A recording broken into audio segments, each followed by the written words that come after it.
इतना मूर्ख लड़का है वो। सच्चाई छुपाई गई, अफवाह उड़ाई गई, बात कुछ और थी, बताई कुछ और गई। मुझे फर्क नहीं पड़ता कि जमाना क्या कहता है। आप देख रहे हैं द न्यू इंडियंस, आवाज नए भारत की। नमस्कार, मैं हूं ऐश्वर्या और आप देख रहे हैं द न्यू इंडियंस। और आज मैं आपको मिलवाने जा रही हूं इंटरनेट के एक वायरल सेंसेशन से जो हर सोशल मीडिया पे छाए हुए हैं। चाहे वो इंस्टाग्राम स्टोरीज हो, रील्स हो, कुछ भी हो, हर जगह उन्हीं की चर्चा है। तो चलिए आइए मिलते हैं अभिनव अरोड़ा से और देखते हैं कि जो इंटरनेट पे चल रहा है उसमें कितनी सच्चाई है। तो चलिए स्वागत करते हैं बाल संत अभिनव अरोड़ा का। आप मुझे बाल संत मत बोलेंगे, कई चैनल मुझे धर्म गुरु और बाल संत कह करके भी पुकार रही हैं। कृपया ऐसा ना करें, क्योंकि अभी तो मैं अपने कान्हा जी का भक्त हूँ, अपनी राधा रानी का भक्त हूँ। मैं तो धर्म को सीखने के प्रयास में हूँ। तो आपको बाल भक्त बुलाया जाए? जी, आप बाल भक्त बोल सकते। तो चलिए, अगर आप बाल भक्त हैं तो आप मुझे ये बताइए कि आप अध्यात्म से कब जुड़े? किस उम्र में आपको लगा कि आपको अध्यात्म से जुड़ जाना चाहिए? इतना बड़ा फैसला इतनी छोटी उम्र में क्यों लिया आपने? देखिए, राधा रानी ने मुझे शुरू से ही लगन लगा दी, मुझे अपना बना दिया। तो मतलब क्या उम्र क्या थी आपकी जब आपने सबसे पहले अध्यात्म से आपने पूजा पाठ शुरू की? जब से मैंने बोलना शुरू किया था, कम उम्र में ही राधा रानी ने मुझे अपनी भक्ति दे दी। अभी आपकी क्या उम्र है? अभी मैं 10 वर्ष का हूँ। 10 वर्ष का है। चलिए ठीक है। तो फिर सनातन से आप क्या समझते हैं? सनातन आपके लिए क्या मैटर करता है, कितना मायने रखता है? देखिए, सनातन का अर्थ है कभी ना समाप्त होने वाला। जी। तो सनातन क्या है आपकी नजर में? सनातन सब कुछ है, सनातन बहुत कुछ है। ठीक है। तो ऐसा भी लोग कह रहे हैं कि आप जो भी सनातन से रिलेटेड वीडियोस बनाते हैं सब व्यूज के लिए करते हैं, ऐसा कुछ है? देखिए, आजकल तो लोग कितनी गंदी गंदी चीजें डाल रही हैं, उसको तो आप बड़ा वायरल करते हैं, उसको तो आप बड़े चाव से सुनते हैं। लेकिन मैं सनातन धर्म का प्रचार करना चाहता हूँ, तो मुझे आप सब ट्रोल कर रहे हैं। ट्रोलिंग तो आपके पहनावे, आपके बोलचाल पे और कुछ कुछ ऐसी जो वीडियोस वायरल हुई है आश्रम की, उस पे हो रही है। तो इस पे आपका क्या कहना है? देखिए, बात ही रामदेवाचार्य जी ने मुझे डांटा। सब कह रहे हैं कि रामदेवाचार्य जी ने मुझे डांटा, मुझे मंच से उतार दिया, सबने ये डाला। लेकिन ये किसी ने नहीं डाला कि उसके बाद रामदेवाचार्य महाराज जी ने मुझे अपने रूम में भी बुलाया था और आशीर्वाद भी दिया। तो रामभद्राचार्य जी ने उसके बाद ये स्टेटमेंट क्यों दिया कि मतलब जैसे आपने सुना होगा कि बहुत ही मूर्ख बच्चा है, मैंने तो उसे वृंदावन में भी डांटा था, ऐसा क्यों? देखिए, मूर्ख हुए बिना किसने राम और कृष्ण को पाया है? अब उन्होंने मुझे मूर्ख कहा, मुझे पता चल गया, मेरी बात दिखा दी है, अब इसमें बहुत कुछ आ सकता है। जी। और आपने ये भी बोला था कि मुझे शायद प्राउड जैसा लगा अगर उन्होंने मुझे मूर्ख भी बोला। हाँ, मुझे गर्व है कि उनकी डांट को मैंने आशीर्वाद स्वरूप भी पाया। उनकी डांट में तो एक प्रेम छिपा हुआ होता है। जी। मुझे अच्छे से बताइए हुआ क्या था, क्योंकि लोग तो वीडियोस देख रहे हैं आपकी। मुझे जानना है कि आखिर उन्होंने आपको स्टेज से उतरने के लिए क्यों कहा था, पूरा मामला बताइए। वो कथा इंद्रेश महाराज जी के आवास पर हुई थी। जी। तब एक सज्जन मुझे मंच पर ले गए थे और तब मुझे लगा कि अब मेरे बोलने का वक्त आ चुका है और मैंने राम जी के नाम का जयकारा लगा दिया था। इतने बड़े संत महाराज जी के दर्शन करके मैं राममय हो गया था। मैंने राम जी का जयकारा लगा दिया था। मुझसे मंच की गरिमा भंग हो गई थी। तब मैं 8-9 साल का था। अरे, मुझे नहीं लगता कि जब आप 8-9 साल के थे तब आपने अपने माता पिता से डांट नहीं खाई होगी या आपने अपने गुरु से डांट नहीं खाई होगी। नहीं, बिल्कुल, वो तो ऑब्वियसली बात, डांट जब लगती है तभी इंसान सीखता है कुछ। तो आपको भी ऐसे आई थिंक। और उसके बाद महाराज जी ने मुझे अपने रूम में भी बुलाया था और अपना आशीर्वाद भी दिया था, अपना लाड भी किया था, जो कि वीडियो आज भी सोशल मीडिया पर अपलोड है। जी। तो आप एक बात बताइए, बहुत सारे ट्रोलर्स ये भी कहते हैं कि आप स्कूल नहीं जाते हैं। आप स्कूल जाते हैं? देखिए, मैं स्कूल जाता हूँ, लेकिन आज ऐसी स्थिति आ गई है कि इन लोगों के ट्रोलिंग की वजह से मैं स्कूल नहीं जा पा रहा। पहले स्कूल जाते थे? हाँ, मैं स्कूल ट्रोलिंग जाता का भी हूँ। 1-1.5 महीने की बात है, इसके पहले तो आप स्कूल जाते हैं? हाँ, मैं स्कूल जाता हूँ। ठीक है। आप कौन सी कक्षा में पढ़ते हैं? मैं 5वीं कक्षा का छात्र हूँ। बहुत अच्छी बात है। आपका कोई फेवरेट सब्जेक्ट है? हिंदी। हिंदी। तो आप जैसे काफी कम उम्र में आपने अध्यात्म से जुड़ गए, लेकिन आपके एज के बहुत सारे बच्चे हैं जिनको डॉक्टर्स बनना है, इंजीनियर्स बनना है, पायलट्स बनना है। तो आपके अंदर भी कोई ऐसी इच्छा है अपार्ट फ्रॉम ये पूजा पाठ की, आप भी कुछ आगे लाइफ में कुछ ऐसा करें? देखिए, मैं तो ऐसे ही ब्रज में रहते हुए राधा और कृष्ण की ऐसे ही भक्ति करना चाहता हूँ। बस भक्ति में लीन रहना चाहते हैं? हाँ, मैं ऐसे ही राधा और कृष्ण की भक्ति करना चाहता हूँ ब्रज में रहते हुए। इतना बड़ा फैसला लेने के पहले आपको कुछ तो ख्याल आया होगा कि हाँ, अब मुझे शायद राधा रानी के दर्शन हुए। जैसे मैंने बहुत सारे लोगों को सुना है जो भी अध्यात्म में जुड़े, नहीं मेरे साथ कोई आकाशवाणी हुई, मुझे कोई सपना आया, आपके साथ भी ऐसा कुछ हुआ था? अरे कितनी लीलाएं की है राधा रानी ने मेरे साथ, कितने चमत्कार हुए हैं। कैसे कैसे, कुछ बताइए। देखिए, मैं आपको सब कुछ तो नहीं बता कुछ सकता। तो बता सकते हैं ना, राधा रानी का चमत्कार है, बताना चाहिए। मैं आपको एक बार बताता हूँ, गोविंद की एक लीला बताता हूँ। एक बार मैं उनको वस्त्र पहना रहा था। अच्छा। जो वस्त्र पहनाने में मुझे कुछ ही देर लगती है, वो वस्त्र पहनाने में मुझे आधा घंटा लग गया। अब मैं परेशान हो गया, आज ऐसा क्या हो गया मेरे से मेरे कान्हा जी, जो आप मेरे से वस्त्र धारण ही नहीं कर रहे, मेरे से ऐसी क्या गलती हो गई? कान्हा जी ने क्या कहा? तो उनकी अलमारी जो होती है जिनमें उनके वस्त्र बड़े होते हैं, वो खुली हुई थी जी। तो उसमें से उनके एक वस्त्र गिराए और तब मुझे पता चल गया कि आज मैंने गोविंद को वो वाले वस्त्र नहीं, वो वाले वस्त्र धारण करने हैं जो स्वयं अलमारी से गिर गए थे। कान्हा जी आपसे बात नहीं करते डायरेक्ट? आपके कितने भाई हैं? मेरे एक भी भाई नहीं है। तो आपके दोस्त तो होंगे? हाँ, दोस्त है। तो मैं कान्हा जी को अपने छोटे भाई के रूप में समझता हूँ, वो मेरे से बात क्यों नहीं करेंगे? अगर वो मेरे से बात ना करे, मेरा तो मन ही नहीं लगता। आपको कुछ सिखाया है कान्हा जी ने? अगर आपकी इतनी बातचीत है तो आपको कुछ ना कुछ नया सीखने को मिला होगा, क्योंकि हम हाँ, कान्हा जी मुझे बहुत कुछ सिखाते हैं। बताइए। जैसे कान्हा जी ने मुझे अभी सिखाया, कलयुग केवल नाम आधारा। बताइए, इसका मतलब बताइए। कि कलयुग में ठाकुर जी की भक्ति करनी चाहिए। आपके अनुसार कलयुग क्या है? देखिए, कलयुग की आयु 4,32,000 वर्ष है। तो अभी तो कलयुग को केवल 5-5,500 ही हुए हैं वर्ष, तो आगे तो कलयुग बहुत लंबा है। आप ग्रंथ पढ़ते हैं? हाँ, मैं ग्रंथ पढ़ता हूँ। कौन कौन से ग्रंथ पढ़े आपने? मैं वैसे तो बहुत सारे ग्रंथ पढ़ता हूँ, गीत गोविंद, गोपी गीत, बहुत सारी किताबें पढ़ता हूँ। अभी फिलहाल मैं भागवत जी पढ़ रहा हूँ। भागवत गीता भी पढ़ी होगी आपने? जी, भागवत गीता भी मैंने पढ़ी है। अभी जैसे मैंने अभी कुछ दिन पहले एक वीडियोस देखी थी आपकी, उस इंटरव्यू जिसमें आपसे कुछ सवाल पूछे गए थे, मगर उतने छोटे छोटे सवाल का जवाब आपने नहीं दिया था। जैसे सुदर्शन चक्र अरे किसने देखिए, दिया? ऐसा थोड़ी है कि मुझे सब कुछ आता है। मैंने 18 पुराण पढ़ रखे हैं, मैंने सारे उपनिषद पढ़ रखे हैं, ऐसा थोड़ी है। अभी तो मैं धर्म को सीखने के प्रयास में हूँ। और ज्ञान बजाए डुबडुबी, प्रेम बजाए ढोल। मैं तो अपने कान्हा जी से ज्ञान से ज्यादा प्रेम करता हूँ। भगवत गीता पढ़ी है ना आपने? जी। तो उसमें कितने श्लोक हैं और कितने अध्याय? भगवत गीता में 700 श्लोक और 18 अध्याय हैं। बिल्कुल, बहुत सही जवाब। चलिए, तो उसका कुछ अच्छा सा श्लोक सुना दीजिए जो आपको सबसे ज्यादा पसंद है भगवत गीता। बिल्कुल। यदा हि धर्मस्य ग्लानिर्भवति भारत अभ्युत्थानमधर्मस्य तदात्मानं सृजाम्यहम्।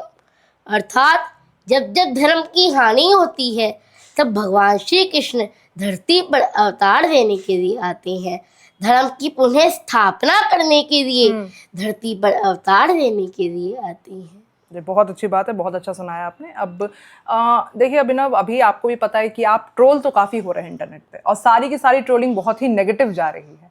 तो फिर अभी मैंने देखा था कि आपने कभी मतलब लाइक बहुत सारे ट्रोलर्स पे केस भी किया है। हाँ जी, अब हमें कोर्ट जाना पड़ रहा है। हम चाहते तो नहीं थे कोर्ट जाना, हमारा उद्देश्य नहीं था उन यूट्यूबर्स पे केस करना, लेकिन फिर भी हमें करना पड़ रहा है। लेकिन अभी मैं आपको एक कहानी के माध्यम से समझाता हूं। हाँ नहीं, लेकिन आपने अभी बोला था, आप ही हर जगह बोलते हैं ना, मुझे फर्क नहीं पड़ता, मेरा कान्हा मेरे साथ है। राम जी का उद्देश्य नहीं था खरदूषण का वध करना, लेकिन फिर भी खरदूषण ने इतना आतंक मचा दिया था कि राम जी को न्याय के लिए आगे बढ़ना ही पड़ा। कृष्ण जी का उद्देश्य नहीं था शिशुपाल का वध करना। श्री कृष्ण जी ने शिशुपाल की 100 गालियां माफ की, लेकिन फिर भी श्री कृष्ण जी को शिशुपाल का वध करना पड़ा ना। जी। आपने टोटल कितने ट्रोलर्स पे केस किया अभी तक? लगभग 7 लोग हैं। उसमें सबसे ज्यादा नापसंद कौन है आपको? ऐसा तो कुछ नहीं, ये ट्रोलर्स हैं जिन्होंने मेरी जिंदगी में आतंक मचा दिया। तो मैं जानना चाहता हूँ कि उसमें से आपको सबसे ज्यादा नापसंद कौन है, जिसको एक्चुअल में आप परेशान हुए हैं? और आपको लगता है यही वो जड़ है जहां से ये नेगेटिविटी आनी आतंक शुरू तो हुई इन है? सब ने ही मचा रखा है। कोई पर्टिकुलर नहीं है? नहीं, ये सब है। चलिए ठीक है, कुछ पॉइंटर्स मैंने निकाले हैं आप ही के इंटरव्यूज से जिसमें आपने बोला है, तो आप पे कुछ कुछ इल्जाम है। जैसे मैं पहली बात बताती हूँ कि आप रटे रटाए उत्तर देते हैं, मगर ऐसा क्यों बोला जाता है? आप हर इंटरव्यू में सेम जवाब क्यों रिपीट करते हैं? देखिए, अगर एक ही प्रश्न होगा तो वही तो जवाब मिलेगा। और रही बात, मेरे को मेरे मैया पिताजी सिखाती हैं, जी। कौन अपने मैया पिताजी से नहीं सीखता। देखिए, अभी तक मुझे 15 तक के टेबल आते हैं। अगर आप मेरे से सवाल करो कि आप मुझे 19 का टेबल सुनाओ, तो मुझे अपने बड़ों से पूछना पड़ेगा ना। तो हाँ, वो मुझे सिखाते हैं, और जो मैं इंटरव्यूज में बोलता हूँ, पॉडकास्ट में बोलता हूँ, वो मुझे सिखाए हुए नहीं होते, वो मुझे रटाए हुए नहीं होते। वो मैं अपने मन से बोलता हूँ, अपने दिल से बोलता हूँ, स्वयं से बोलता हूँ। अच्छा, तो आपने ये भी स्वयं से ही बोला होगा कि मैं पहले नॉनवेज नहीं खाता था, मेरी मम्मा लेकिन बनाती थी, पर मैं पहले खाया करता था। वो वीडियो आज से 4 साल पुराना लॉकडाउन का है, जब मैंने ऑनलाइन एक पोयम सुनी थी। क्या नाम था पोएम का? एक पोयम थी, मैया को लेकर के थी, जिसमें कि बहुत बड़ी पोयम थी। मैंने ऑनलाइन सुनी थी और दोहरा दी थी। वो पोयम बहुत बड़ी थी, लेकिन लोगों ने इसी वर्ड को फोकस किया है। आपको क्लियर कर दूं, मैं शुद्ध शाकाहारी हूँ, लेकिन मैं लॉकडाउन प्याज लहसुन भी नहीं खाता, लॉकडाउन के पहले मैं कभी खाया सात्विक है? भोजन पाता लॉकडाउन के हूँ। पहले कभी खाया है? नहीं। बच्चे तो खाते हैं। नहीं। आपने कभी कभी नहीं। इच्छा नहीं हुई? नहीं। इच्छा भी नहीं हुई? नहीं कभी नहीं हुई। चलिए ठीक है, तो मतलब वो पोयम था। जी, पोयम का नाम क्या था? वो मैंने पोयम सुनी थी और दोहरा दी थी। कोई तो पोयम का नाम तो होगा ना, लोग जानना चाहते हैं, क्योंकि लोग उस पर भी ट्रोल करेंगे, बच्चा पहले नॉनवेज खाता था, अब ये सनातनी का ढोंग कर रहा है। इस पे कोई जवाब तो आपका बनता है। अरे, वो बहुत पुरानी पोयम थी, मुझे अब ये सब याद नहीं है, जो मैंने ऑनलाइन सुनी थी और दोहरा दी थी। अभिनव, अभी एक हाल में मैंने एक और वीडियो देखी आपकी, जिसमें शायद इस्कॉन की वीडियो है वो, और कीर्तन के वक्त आपकी मदर आपको बैठा रही थी, मगर आपके फोर्स से शायद वहां जो स्वामी जी थे वो गिर गए। तो आप पहले आप रील बनाने के लिए बैठ रहे थे, लोग यही बोल रहे रील बनाने के लिए इतना आगे जाके बैठ रहा है वो वीडियो आज से 3-4 साल पुराना है।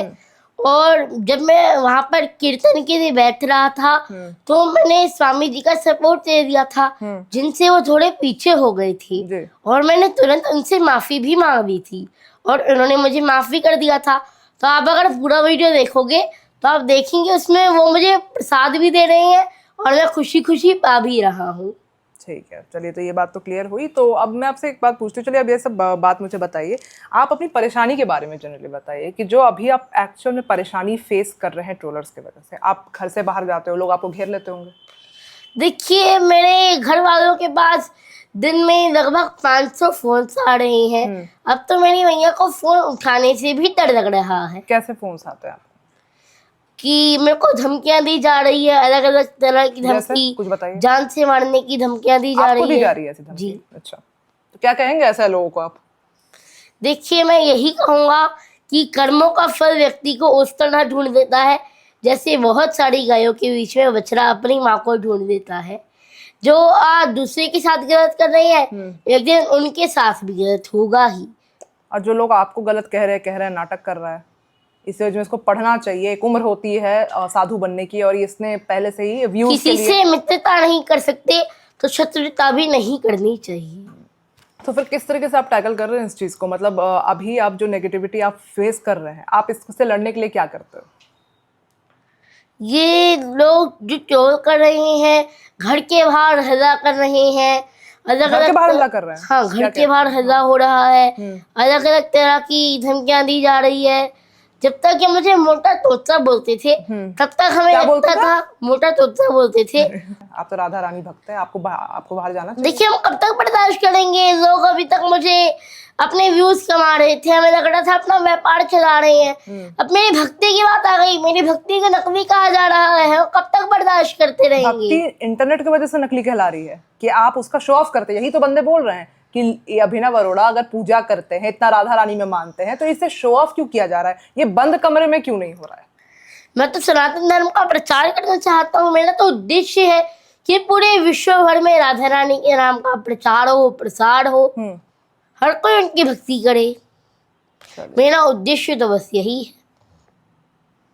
आपके आगे कुछ मतलब लाइक प्लान्स से रिलेटेड, मतलब कुछ करियर से रिलेटेड भी? बिकॉज आपके के बच्चे जितने भी हैं, सबको माँ बाप ये भी सिखाते हैं कि पूजा पाठ करो, मगर पढ़ाई करनी जरूरी है, कर्म करने जरूरी, तभी आपको फल मिलेगा। तो आपका ऐसा कुछ भी नहीं है आगे करने का? हाँ, मैं पढ़ाई भी करता हूँ और साथ साथ राधा रानी की कृपा से आध्यात्मिक ज्ञान और भौतिक ज्ञान दोनों बैलेंस कर पाता हूँ। चलिए, भगवान की बात अलग करते हैं। ऐसे कोई गुरु हैं जिनमें आप मानते हैं, जो लगता है कि हाँ ये मेरे एक कहते हैं ना मार्गदर्शक बन सकते हैं? अभी तो मैं बिहारी जी को ही अपना गुरु मानता हूँ। वो तो भगवान है, मैं तो एक ह्यूमन की बात कर रही हूँ। जैसे आप रामाचार्य जी के कृष्णम वंदे जगत गुरु। बिहारी जी तो हम सबके गुरु हैं, मेरे गुरु हैं, आपके गुरु हैं, जी। पूरे जगत के गुरु हैं। तो अभी मैंने दीक्षा नहीं दी है, अभी मैं बिहारी जी को अपना गुरु मानता हूँ, वो तो जगत गुरु है। जी, बिल्कुल सही बात है।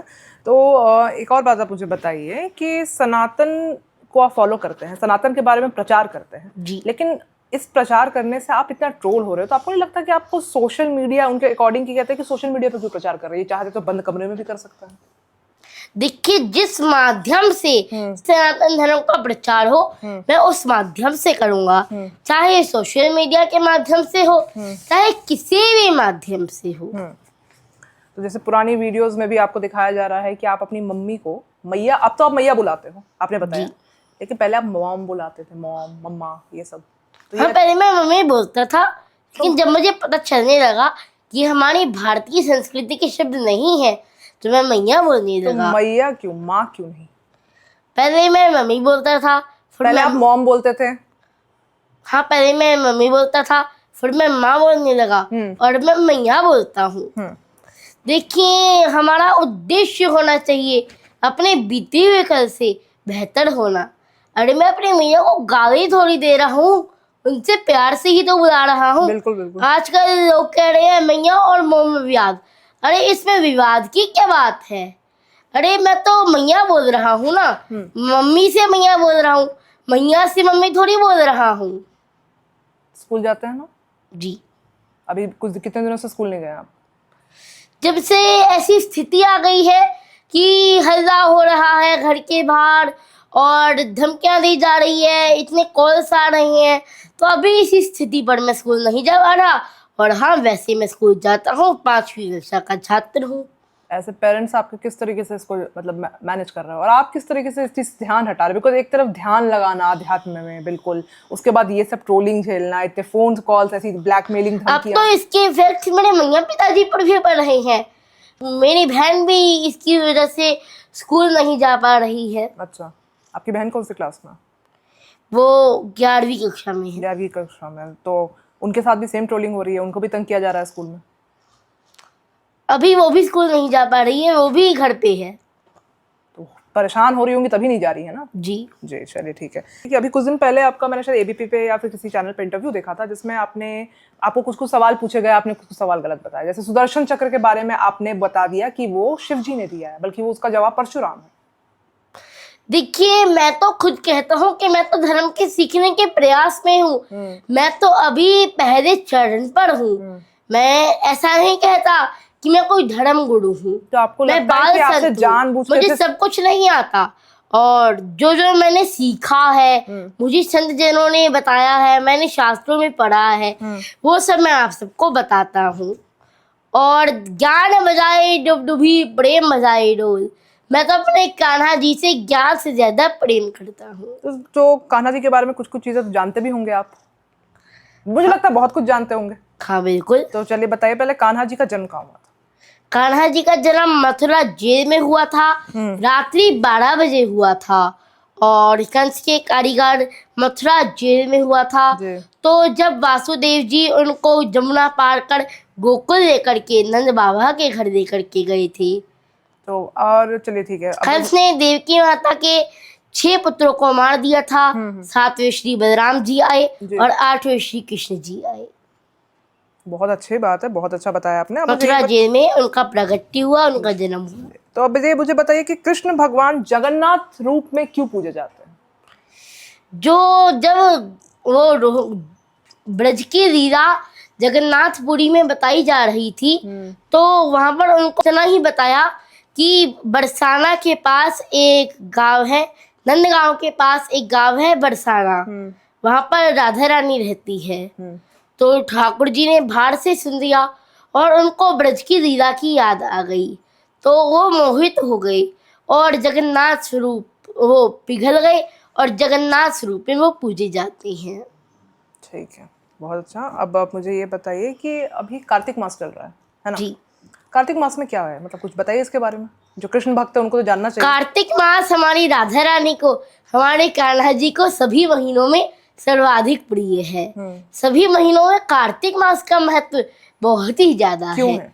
इस महीने में ठाकुर जी के आगे दीपदान करने से अखंड जन्मों के पाप नष्ट हो जाते हैं। और इस महीने में हमने दामोदर अष्टकम का पाठ करना है, दामोदर का श्रीमद् मतलब क्या भागवत है? जी का पठन करना है, पाठ करना है। दामोदर का मतलब क्या है इसमें? दामोदर अष्टकम क्या है? दाम यानी रस्सी और उदर यानी पेट। अच्छा। तो ठाकुर जी दामोदर जी कह रहे कि कार्तिक मास की अद्भुत लीला न्यारी है और राधा रानी का सबसे प्रिय मास कार्तिक मास है।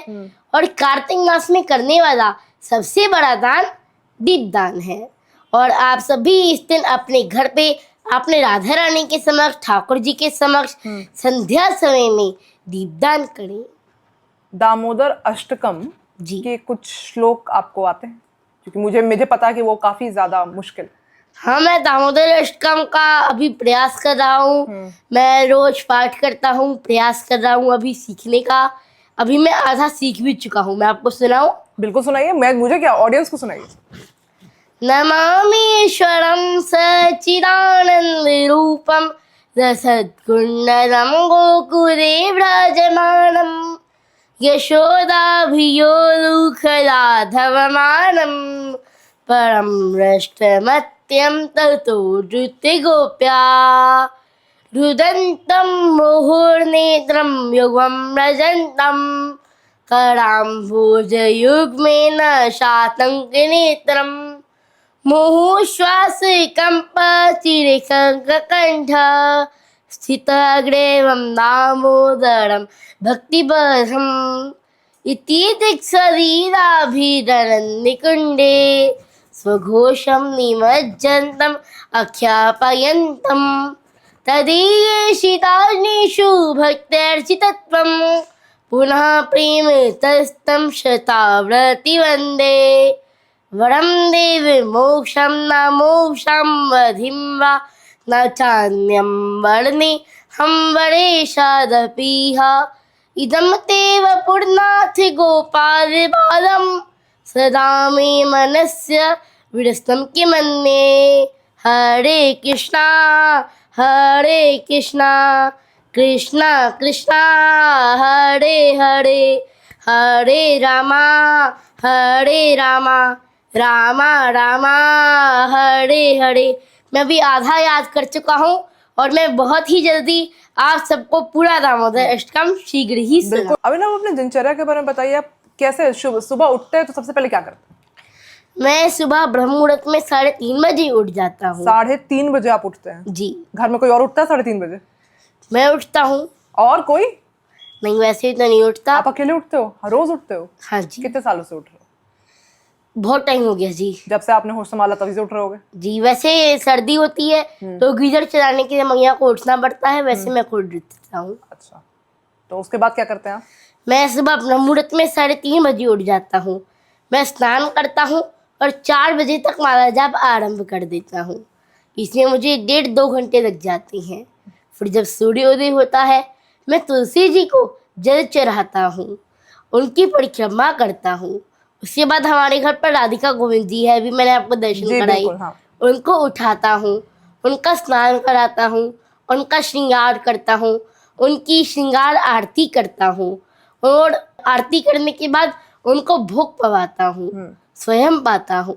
फिर अपने विद्यालय जाता हूँ और विद्यालय से आने के बाद आराम करता हूँ, थोड़ी देर में सो जाता हूँ उसके बाद। और उसके बाद फिर वही ठाकुर जी की सेवा में मैं अपना होमवर्क करता हूँ, ग्रंथों का अध्ययन करता हूँ। कभी ऐसा लगता है कि आपको पूजा पाठ की वजह से आपकी पढ़ाई खराब हो रही हो? नहीं, दोनों बैलेंस हो जाता है। बैलेंस हो जाता है? हाँ जी। तो पढ़ाई के साथ आपका ये पूजा पाठ मैनेज हो जाता है? नंबर कभी कम आए, ऐसा होता है कि नहीं? राधा रानी की कृपा से मैं आध्यात्मिक ज्ञान और भौतिक ज्ञान दोनों बैलेंस कर पाता हूँ। किसी की पेंटिंग में रुचि होती है, किसी की फुटबॉल में रुचि होती है, किसी की किसी चीज़ में रुचि होती है और किसी की किसी चीज में रुचि होती है। मेरी रुचि अध्यात्म में है, तो मैं पढ़ाई और अध्यात्म दोनों एक साथ बैलेंस कर पाता हूँ। अगर कभी फेल हो गए तो फिर क्या करोगे?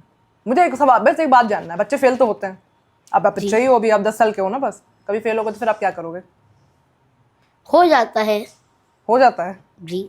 फिर उसके लिए फिर आप पढ़ाई में मेहनत करोगे, तो उसके लिए फिर आपको पूजा पाठ थोड़ी कम करनी पड़ेगी ना। आगे हायर क्लासेस में जाओगे, 9th में जाओगे, 10th में नहीं, जाओगे। अच्छे मार्क्स आ जाते हैं। चलिए ठीक है, तो बहुत अच्छी बात है अगर अच्छे मार्क्स आ जाते और अगर कभी हम फेल हो भी जाते हैं तो उससे हमें सीखने को मिलता है कि आगे ज्यादा मेहनत करनी है, आगे अच्छे से करना है। हैं। तो अभिनव मुझे बताइए कि अध्यात्म क्या है और आप अध्यात्म से क्यों जुड़े?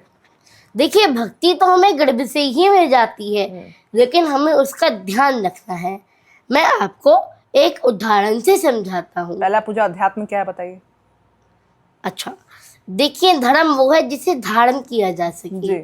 और जैसे आप एक बर्तन खरीदते हैं बाजार से और वो चमक रहा होता है, बिल्कुल शुद्ध चमक रहा होता है, लेकिन जैसे जैसे आप उसका प्रयोग करते हैं वो मैदा होने लगता है, वो काला होने लगता है। तो अगर आप उसे एक स्थान पर रखें, शुद्ध करके रोज धोएं, पवित्रता से रखें, तो मैदा ही नहीं होगा। वैसे ही भक्ति तो हमें गर्भ से ही मिल जाती है, जन्म से ही मिल जाती है, लेकिन हमें उसका ध्यान रखना है। हमें अपने अंदर से भक्ति को जाने नहीं देना है। हमें ये पता होना चाहिए कि सब कुछ भक्ति ही तो है, सब कुछ कान्हा जी तो है, परमानंद तो भक्ति में ही छिपा हुआ है, परमानंद तो भक्ति में ही है। आपने गले में कंठी माला डाल रखी है जी। इसे क्यों डाला जाता है? तुलसी कंठी माला का बहुत विशेष महत्व है। बताइए। जब स्नान करने पर जब तुलसी से स्पर्श होकर के शरीर पर पड़ता है, तब इस भूमंडल पर जितने भी तीर्थ हैं उन सभी तीर्थों में स्नान करने का फल प्राप्त होता है। और अगर आप गले में सोना चेन पहनोगे तो चोर की नजर होगी, और अगर आप गले में तुलसी कंठी पहनोगे तो माखन चोर की नजर होगी। और अगर शरीर पे जनेऊ डालोगे तो?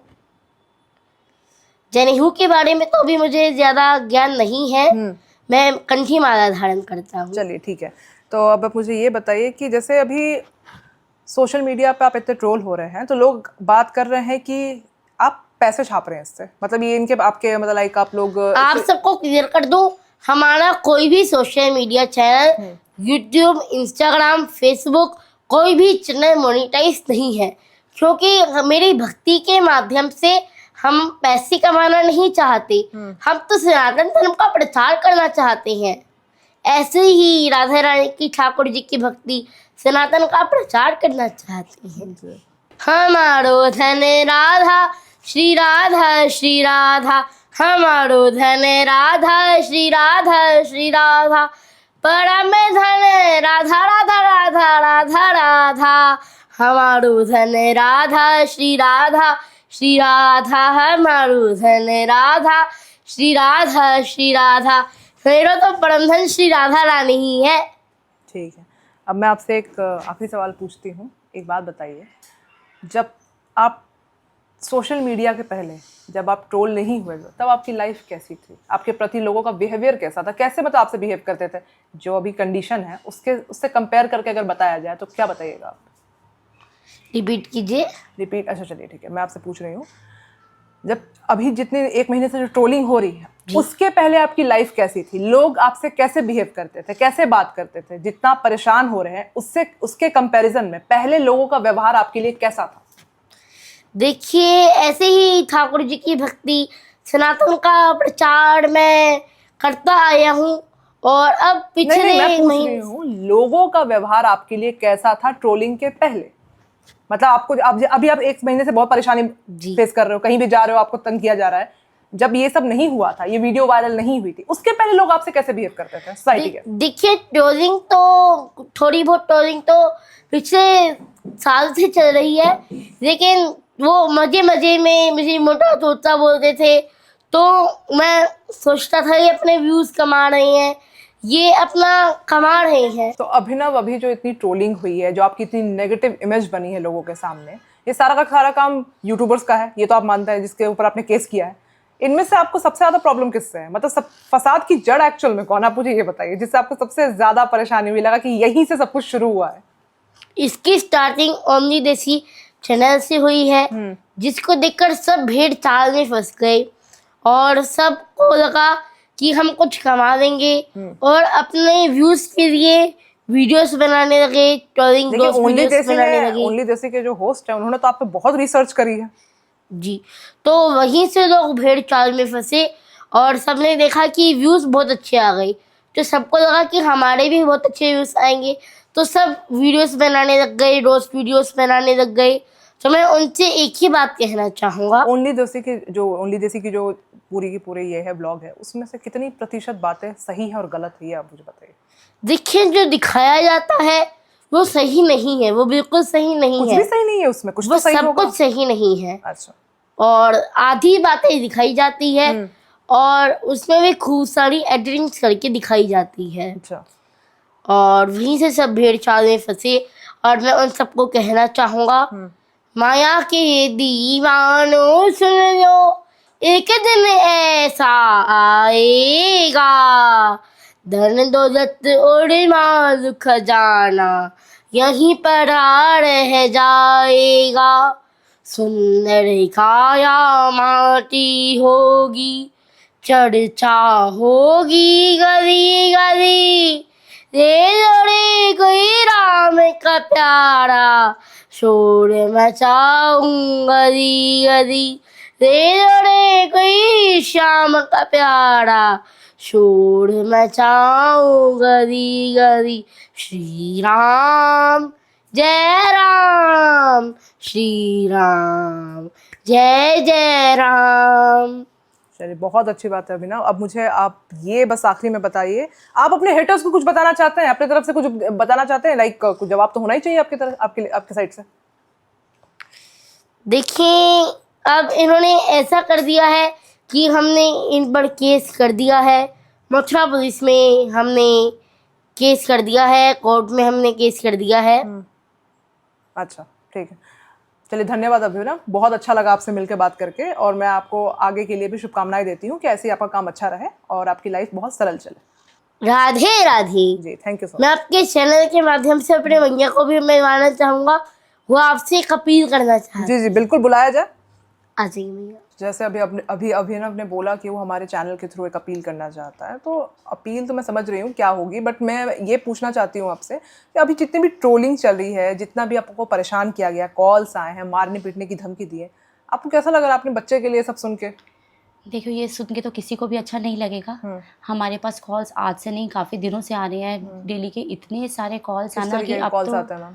कॉल्स आते हैं, व्हाट्सएप नंबर पे मैसेजेस आ रहे हैं जिसमें बोला जा रहा है कि आपके बेटे को काट देंगे, मार देंगे, आपका बेटा ज़्यादा ही राधा रानी की भक्ति कर रहा है, उसको राधा रानी के पास पहुंचा दिया जाएगा। और इतने सारे अपशब्द, इतनी गालियाँ दी जा रही हैं इसको। इसने कुछ गलत तो किया नहीं है जो इतनी गालियाँ दी जाए, कुछ मेरे ख्याल से तो कुछ ऐसा किया ही नहीं है, सिर्फ धर्म का प्रचार ही तो कर रहा है। और धर्म का प्रचार करने पर ऐसी गालियाँ, ऐसे अपशब्द, आप एक माँ होने के नाते समझिए, अगर एक माँ को बोला जाए कि उसके बेटे को मार दिया जाएगा तो एक माँ पर क्या बीतेगी, एक माँ को कैसे लगेगा? वही सेम हमारे लिए हो रखा है। अब एक माँ के साथ बोला अब मुझे बार बार फ़ोन किया जाता है कि आपके बेटे को ऐसे किया जाएगा, आपके साथ ऐसा किया जाएगा, तो हमारे लिए तो इससे दुखद बात और कुछ हो ही नहीं सकती। आधी से ज़्यादा बात तो आपको इसे छुपा के रखनी पड़ती होगी। बिल्कुल बिल्कुल, अब इसे हम सब कुछ बता भी नहीं सकते हैं इसको। अगर हमने सब कुछ, हम चाहते हैं जो ये राधा रानी की भक्ति कर रहा है ना, इस भक्ति में कोई अड़चन ना आए।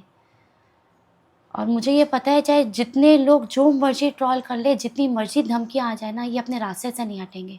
इनको आगे बढ़ना है तो आगे बढ़ेंगे, सनातन धर्म का प्रचार करना है तो करके ही रहेंगे। आगे के क्या प्लान्स हैं इनको लेके, मतलब लाइक आगे आपने क्या स्ट्रेटजीज बनाई है, किस तरह से इनको सेफ रखिएगा? बिकॉज अभी ये स्टार्ट हुआ, अभी तो इंटरनेट पे चलने वाला है। हमें इसकी स्ट्रेटजीज हमने, आप जो कह रहे हैं क्या प्लान्स कर रखे हैं, प्लान्स हमने आज से नहीं पहले से ही कर रखे हैं। हमारे लिए काफ़ी मुश्किल होता है, लाइक हम स्कूल इसको भेजते हैं तो स्कूल के लिए हमने कोई बस फैसिलिटी नहीं ले रखी, हम इसे खुद पिक करते हैं, खुद ड्रॉप करते हैं। स्कूल में क्या माहौल है अभी इनके लिए? देखिए, स्कूल में आपको क्लियर बताऊं तो मैं भेज ही नहीं रही, क्योंकि मन में ना एक डर बैठा हुआ है। टीचर्स का फ़ोन तो आता होगा ना एब्सेंट होने पर? हाँ, सबको, क्योंकि सबको पता है टीचर्स का फ़ोन आ रहा है कि आप सेफ रहिए, आप ठीक तो हैं। वो अपनी तरफ से सब कुछ हमें ये बोल रहे हैं, कॉपरेट करने की कोशिश कर रहे हैं। लेकिन वही चीज़ है ना कि हमें तो आफ्टर ऑल दिक्कत हो ही रही है। जहाँ बाकी बच्चे बैठ के पढ़ रहे हैं और इसको मुझे घर पे ऑनलाइन पढ़ाना पड़ रहा है, तो दिक्कत तो हो ही रही है। कहाँ जाता था स्कूल, ये अभी थोड़े दिन पहले की बात है, 1-2 दिन पहले की बात है, कि हम कह रहे हैं मैया यहाँ स्कूल की, मैं स्कूल के ना फ्रेंड्स को बहुत मिस कर रहा हूँ। तो मैंने इसकी फ़ोन पे बात कराई, आप बात करो। तो इसके फ्रेंड्स भी बात करते हैं और बोलते हैं राधे राधे।